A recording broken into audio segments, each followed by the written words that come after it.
in the high school. Wow.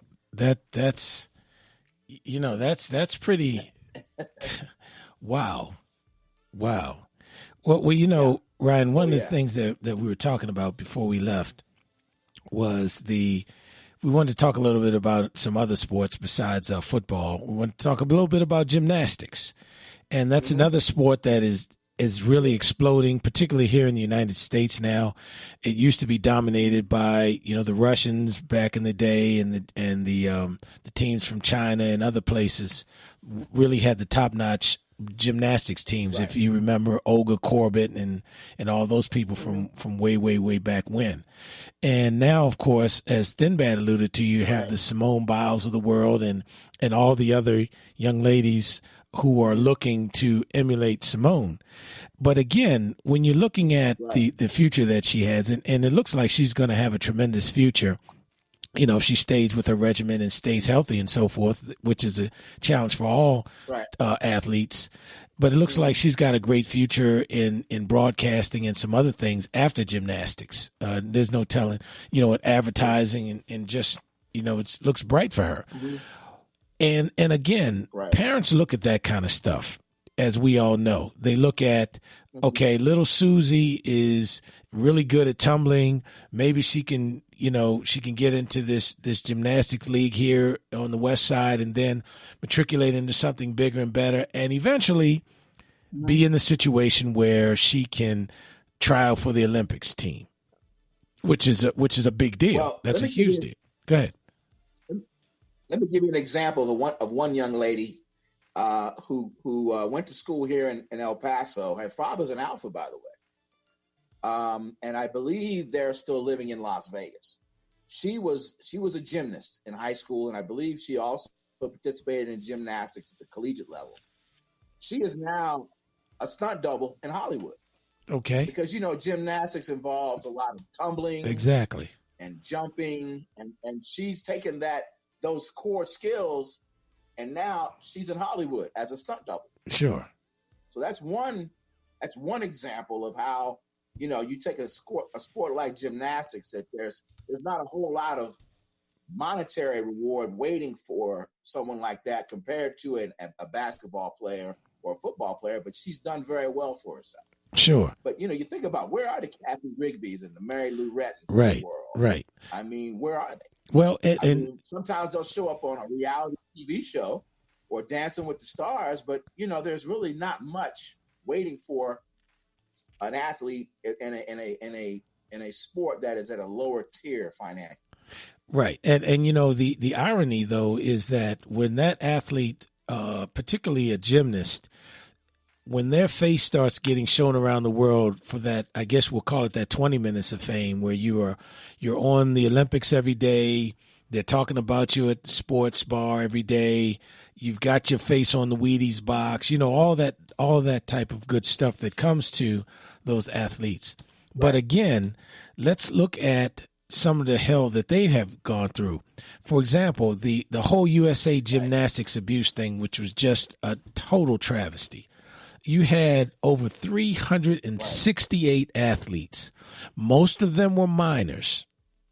Most of them were minors Hmm. who were allegedly abused. And the very, very sad thing with this whole thing, Ryan and Thin Bad, was that the team doctor, Dr. Larry Nassan, he's been now named in hundreds of lawsuits as being the culprit in perpetrating these assaults against these high school age athletes. And again, my question is, so what is what am I willing to sacrifice or put up with as an athlete and a parent Hmm. just for that 20 minutes of fame? Because I'll be honest with you, I just can't imagine feeling good about myself knowing that I had my daughter in a program and I'm saying, yeah, baby, stick with it, stick with it, stick with it. And the whole time when I'm Yeah. dropping her off for Exactly. practice, some moron is Hmm. trying to Hmm. cop a feel. So Right. again, Right. look Yeah. at that. Are we now? Not are we pushing them too hard?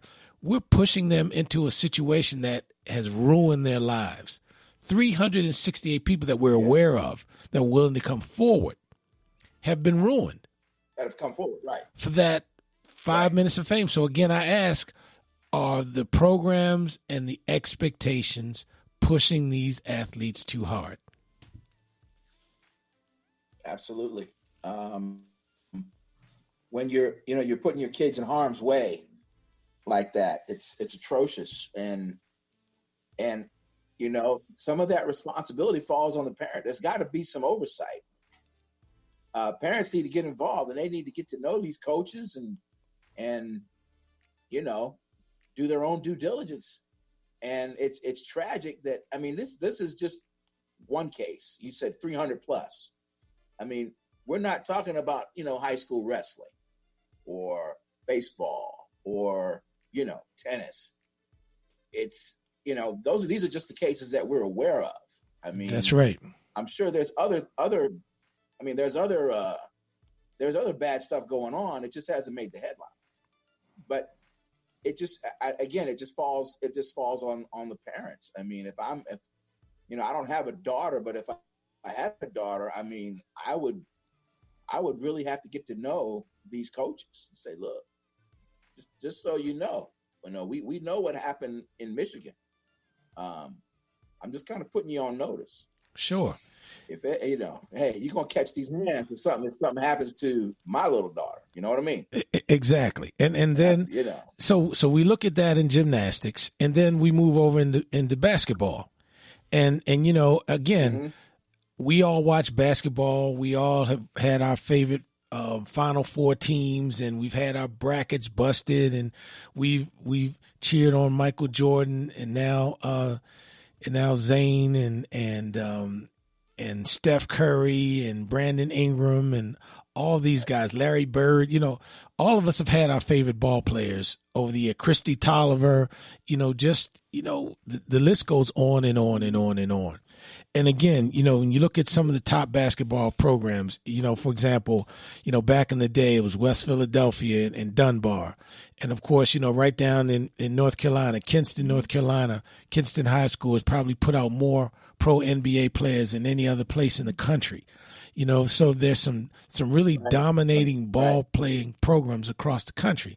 But again, look at the NCAA violations that have happened, because coaches are trying to do underhanded things in terms of recruiting players and getting the next Brandon Ingram or the next Michael Jordan or the next Christy Tolliver, to come to their program. And, almost encouraging kids to, okay, here's what you do, here's what you do, here's what you do, eat it, drink it, sleep it, eat it, drink it, sleep it. So again, at the end of the day, when that young person comes to that situation,